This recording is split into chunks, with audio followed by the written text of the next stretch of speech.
avait déjà préparé ce pouvoir bien avant la mort du feu général Lansana Conté. Je réitère encore, maître, j'ai été très clair devant l'auguste tribunal que mon avènement au pouvoir, ce n'était ni ma force, je n'étais pas le meilleur officier, encore moins le plus intelligent. J'ai dit que c'est Dieu. Et je rends grâce au feu général Lansana Conté. C'est tout ce que je peux dire.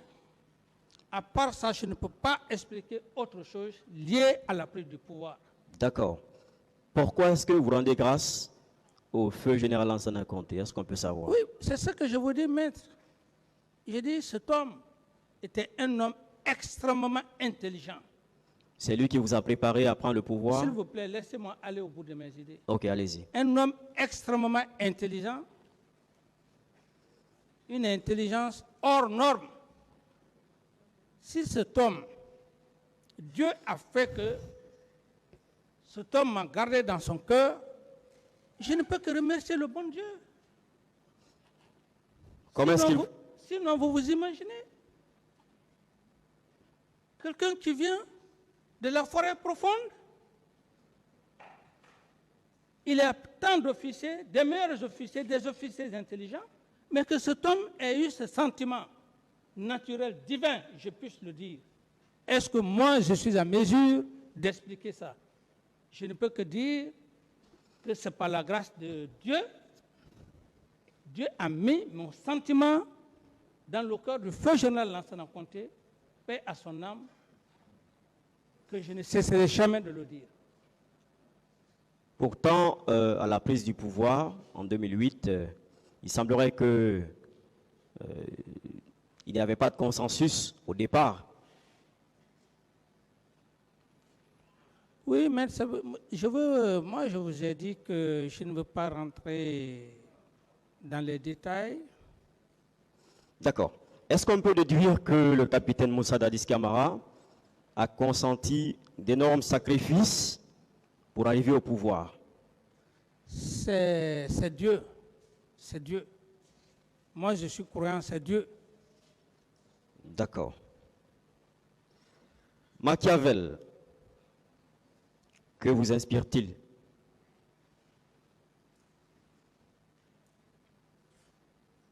Oui, maître, la question. Qu'est-ce qu'il vous inspire, Machiavel? Je pense que même vous, tous ceux qui ont fait l'administration, je veux parler du droit, de l'économie, et surtout, votre profession, tout le monde sait qui fut Machiavel.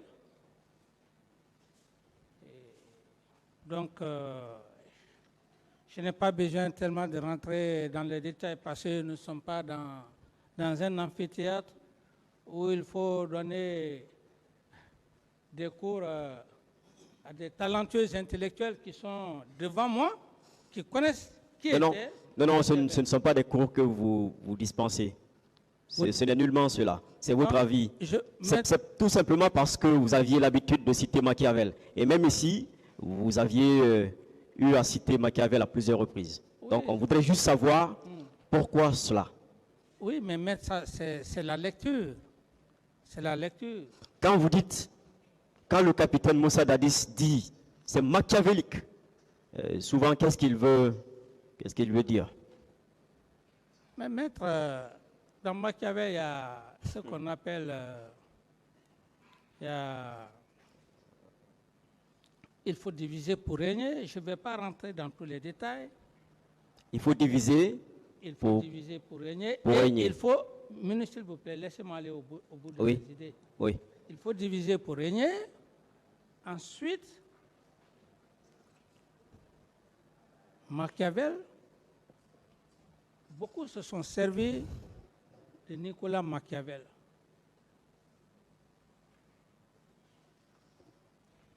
Il faut être rusé, il faut de la manipulation, il faut opposer les gens.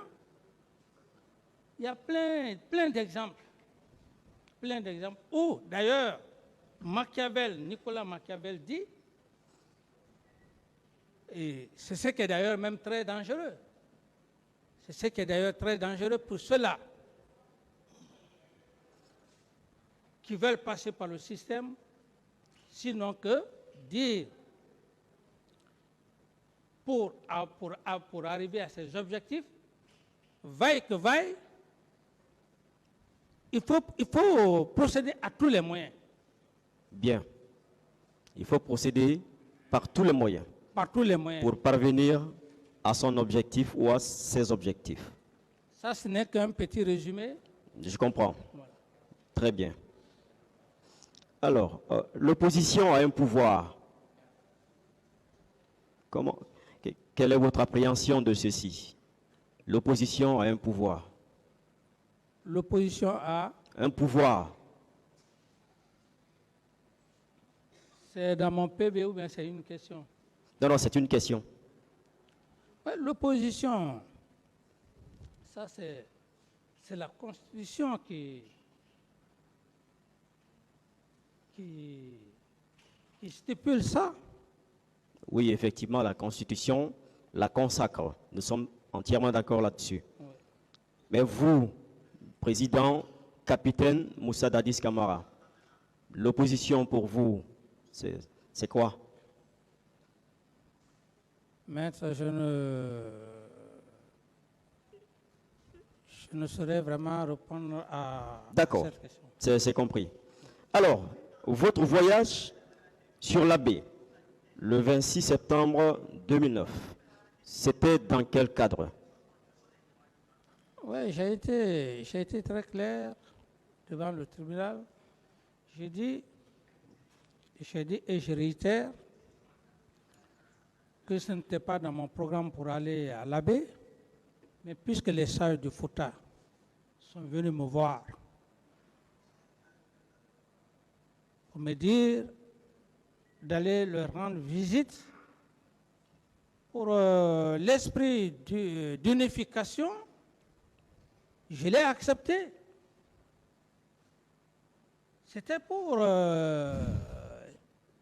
magnifier au peuple de Guinée que quand on est président pour toutes les communautés, pas seulement votre communauté. C'est cet esprit-là qui m'a animé pour voyager à la baie sur la demande des vieux sages de Fouta. D'accord. Quand est-ce que vous aviez appris qu'il y avait meeting le 28 septembre, manifestation? Vous dites? Quand est-ce que vous aviez appris qu'il y avait un meeting ou des manifestations le 28 septembre?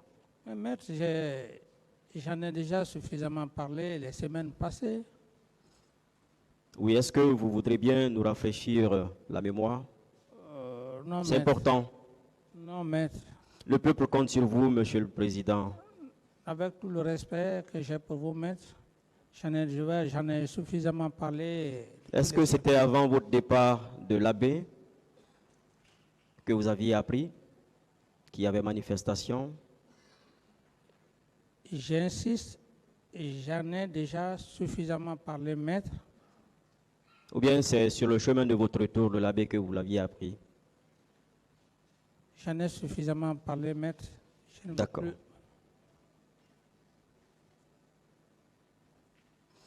Alors, lorsque vous aviez appris qu'il devait y avoir meeting au stade du 28 septembre, quelles sont les dispositions que le capitaine Moussa Dadis Camara avait prises? Aussitôt qu'il avait appris qu'il y avait manifestation envisagée. Oui, bon, du coup, si vous voulez que je revienne encore là-dessus, après l'abbé, je suis rentré très tard, fatigué. Et quand je fus informé, je suis rentré en contact avec M. Sidia Touré, lequel, après nos échanges, il y a eu une défectuosité du réseau où je lui avais demandé que si il pouvait faire un report, et il m'a dit clairement, eu égard au temps, que cela n'était plus possible. Est-ce qu'on peut déduire que c'est à partir de ce moment que le capitaine Moussa Dadis Camara fut informé qu'il y avait meeting au stade du 28 septembre?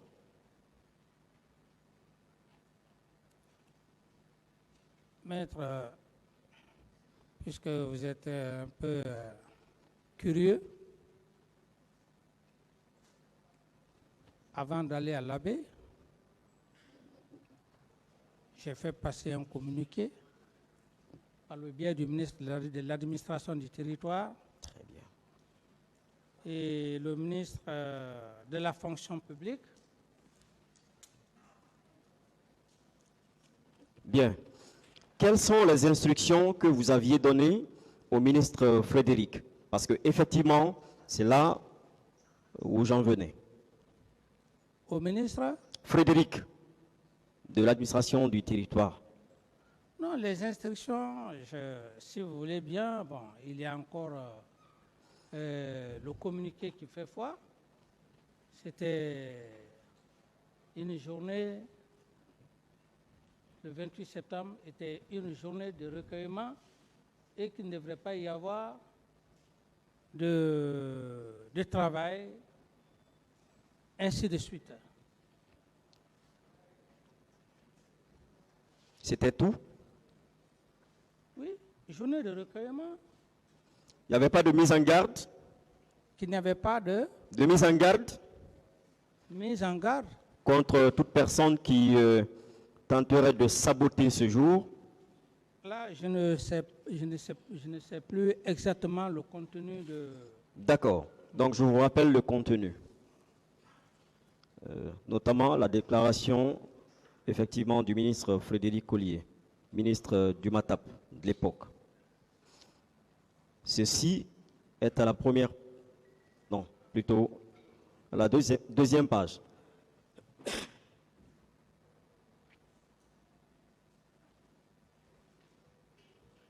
À la veille de la commémoration de la date anniversaire du 28 septembre, date historique ayant conduit notre pays à l'indépendance nationale, le président de la République, chef de l'État, commandant en chef des forces armées, président du CNDD, par ma voix, invite toutes les citoyennes et tous les citoyens guinéens à s'abstenir de toute activité ou manifestation de nature à troubler l'ordre public et à entraver le bon déroulement de la commémoration de cet événement de portée historique. Et plus loin,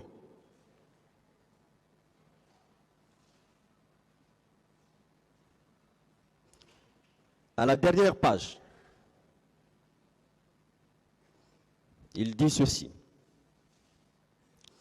Le ministère de l'administration du territoire et des affaires politiques tient à rappeler que tout manquement au contenu de cette déclaration exposerait les contrevenants à des sanctions telles que prévues par nos lois en vigueur. D'accord? On dira telles que prévues par nos lois en vigueur. Mais est-ce que ceci n'était pas une mise en garde? Je ne sais pas, maître. D'accord.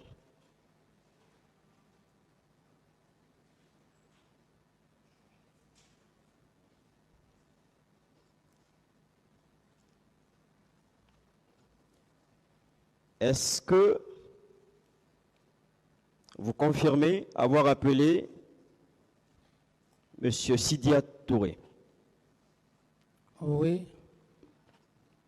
C'est en présence de qui? À l'époque, puisque je suis rentré très fatigué, c'était juste paix à feu Joseph Makambo à l'époque. Je ne sais même pas le téléphone que j'avais utilisé. C'est plus tard d'ailleurs qu'on m'avait fait savoir que c'était le téléphone de M. Thibaut Camara.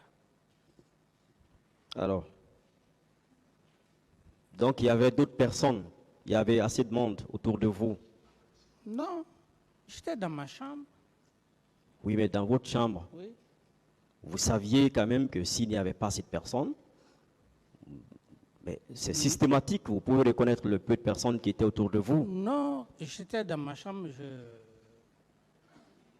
suis rentré fatigué, je dormais d'ailleurs. C'est quand Feu Joseph Makambo est venu me taper la porte. Quand j'ai entendu sa voix, je me suis levé et puis voilà, j'ai ouvert. Ce qui ne veut pas dire qu'il y avait des gens. Non. Tibou Kamara, qu'est-ce qu'il faisait là? À l'époque, pratiquement, comme je travaillais aussi les nuits, la plupart des ministres venaient tard me voir. D'accord.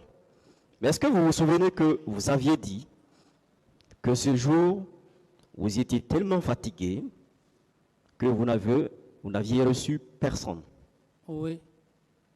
Donc cela suppose que ces personnes devraient rentrer ou étaient rentrées parce que vous dormiez déjà. N'est-ce pas? Nous sommes rentrés à Conakry.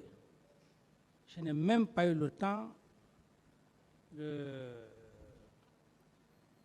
recevoir ceux qui étaient en audience.